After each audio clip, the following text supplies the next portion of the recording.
flood watch is in effect through this evening.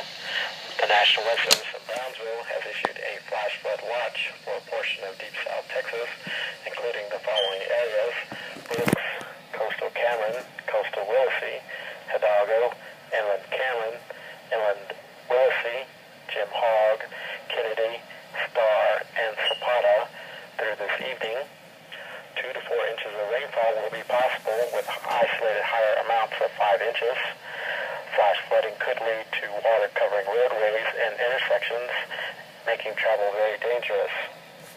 Low-lying areas will be inundated by flooding. A flood watch means that flooding is possible during the next 24 to 36 hours.